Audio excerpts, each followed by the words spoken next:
quote, "None of the funds made available by this act shall be obligated for the planning, design, or construction of the National Museum of the American Latino or the operation of the Molina Family Latino Gallery," close quote.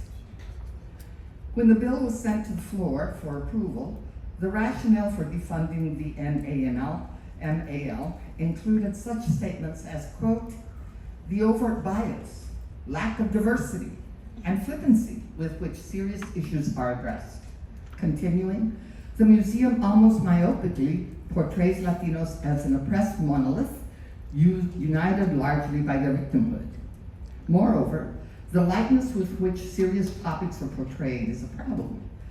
The bill charges that the museum bill is characterized by, quote, "a romanticization of socialism and a failure to adequately document or portray the reality of totalitarianism," close quotes.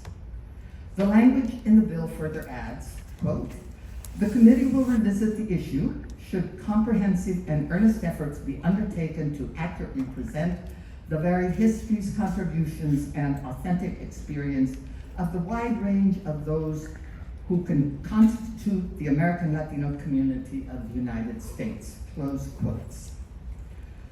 The Democratic members of the Appropriations Committee, who are in the minority, strenuously objected to what Congresswoman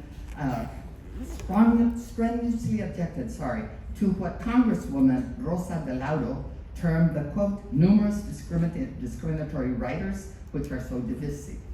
Disagreeing with an exhibit, DeLaudo continued, "does not give the Republicans license to erase the Smithsonian's effort to operate an existing gallery or the decades-long pursuit to recognize the many ways Latinas and Latinos have shaped this nation," close quote. Congressman Adriano Espaillan's amendment to strike the prohibition failed. The Republicans defeated the amendment in a partisan vote of 27 to 33. The National Museum of the American Latino and the Molina Gallery were thus defunded. Lest we think the National Latino Museum and Molina Gallery were the only target of the right wing, the executive order funding prohibition includes the following, and I quote.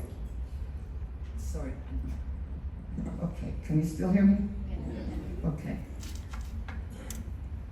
None of the funds, quote, "none of the funds appropriated or otherwise made available by this act may be available to implement, administer, apply, enforce, or carry out Executive Order 13985 of January 2021, relating to advancing racial equity and support for underserved communities throughout the federal government. Executive Order 14035 of June 25, 2021, relating to diversity, equity, inclusion, and accessibility in the federal workforce, or Executive Order 14091 of February 16, 2023, relating to further advancing racial equity and support for underserved community through the federal government." Section 455 further states, "None of the funds made available by this act may be used to carry out any program, project, or activity that promotes or advances critical race theory or any concept associated with critical race theory," close quote. The animus to defund the NMAL first surfaced publicly in an op-ed, quoted, "The Smithsonian Latino exhibit is a disgrace," close quotes, which conservative political commentators Alfonso Aguilar, Mike Gonzalez, and Joshua Trevino published in the newsletter The Hill on August 11, 2022.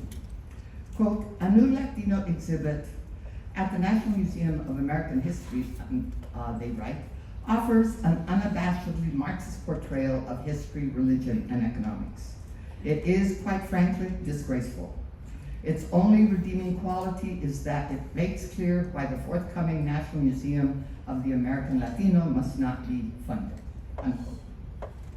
The piece goes on to deride the museum and those who promote historical narratives examining issues of imperialism and its consequences.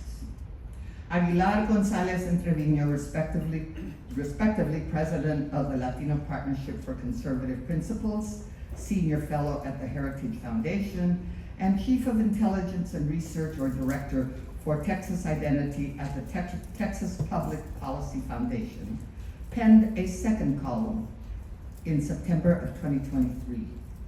Quote, "Don't make taxpayers fund Smithsonian's Latino Museum," unquote, which is informed by the same right-wing anti-woke culture war diatribes. But defunding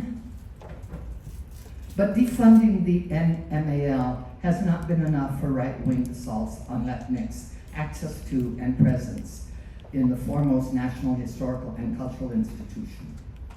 On February 22nd, 2024, Edward Bloom, the legal strategist behind the Supreme Court case that dismantled affirmative action in college admissions, filed a lawsuit against the director of the Smithsonian's National Museum of the American Latino and the director of the Institute of Museum and Library Services over an internship that strives to increase Latino representation in key museum roles. According to the museum's website, quote, "The 12-week program is designed to increase hands-on training opportunities for Latina, Latino, and Latinx identifying undergraduate students interested in museum careers," close quote.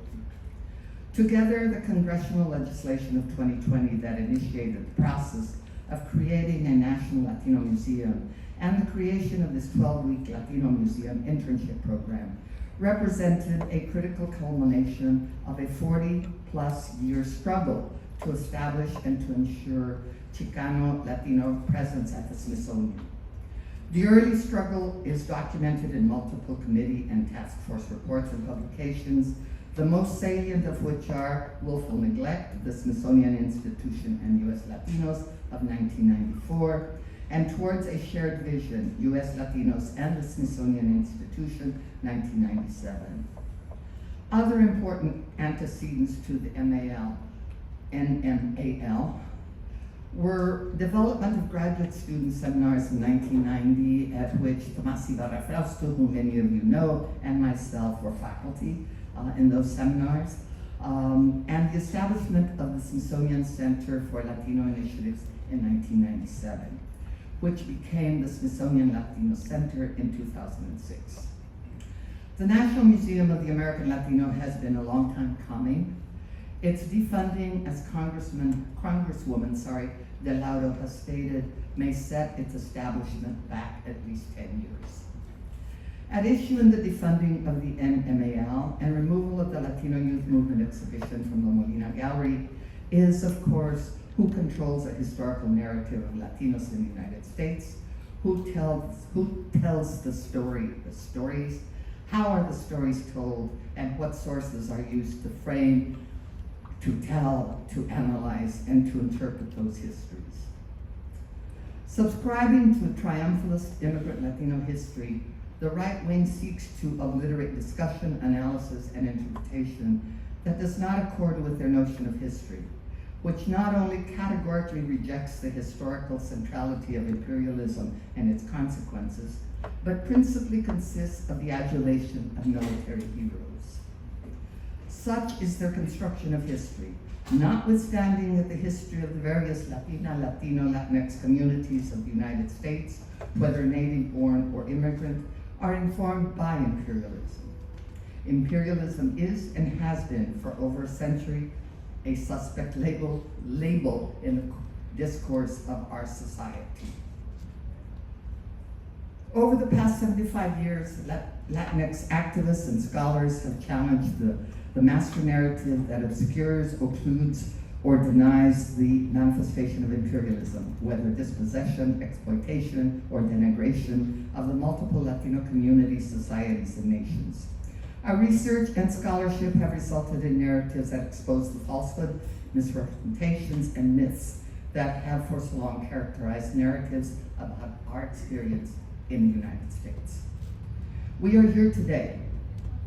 We can be here today, precisely because of the decades-long work of those generations of scholars, beginning with Arte Público Press and the Recovering U.S. Hispanic Literary Heritage Program. The scholarly conferences, grants in support of research, publication of innumerable books, the periodical, digital, and other collections that enable Latinx scholars to research, write, and publish, empower, and authorize our right to write, speak, and be always, but most especially in times of banning, censorship, and persecution. Our efforts and gains are now being aggressively countered. I cite 3 manifestations of the very problematic and ultimately very dangerous situation, all informed by right-wing ideology and underwritten by right-wing ideologues. The first, as described above, is the attack on curators at the newly established Smithsonian Latino Museum for developing exhibits and exhibitions that present a counter to the hegemonic construction of Latinos as non-US or anti-US. The second is a national initiative to subvert policies and programs to address the effects of the historical exclusion of Latinas and Latinos, both de jure and de facto, from participation in the institutional and social life of the US. The third are state-level initiatives, most prominently in Florida and Texas, to construct the discourses and policies of decolonization and dehumanization as hurtful and subversive in order to eliminate them. The study of the historical experience of the Mexican origin population was born in struggle, a struggle against historians who claimed we had no history or that our historical experience was unconnected to what was deemed US history. In place of historically grounded scholarship, what was propagated in a range of academic arenas were myths, distortions, and outright lies. For the past 6 decades, historians who identify as Chicana Chicanos have challenged that construction. A new threat to the importance and centrality of Chicana Chicanx history has arisen as one consequence of the expansion of the field to include the histories of the many communities of Caribbean, Central, and South American origin who now constitute part of US society. Right-wing academics, citizens, and politicians from some of these communities have embarked on an effort to challenge the narratives developed by Chicanx historians, narratives, analysis, and interpretations shared with their Puerto Rican counterparts, which argues that the long-standing hegemonic narrative of the US denies the importance and centrality of Mexican Americans and other non-white communities to the development of the United States. This wing of the political right has sought to replace that narrative with one in which the international role of the US has been to provide a refuge for the victims of predatory governments and to offer them opportunity. The question before us as scholars, as activists, as advocates, is how to respond to the challenge that this renewed assault on our struggle to change the master narrative of US, a narrative that distorts and degrades our historical experience and our cultural expression and dismisses our efforts to correct that record. What do we do? This, unabashedly, is a call to action. Gente, dear gente, raza.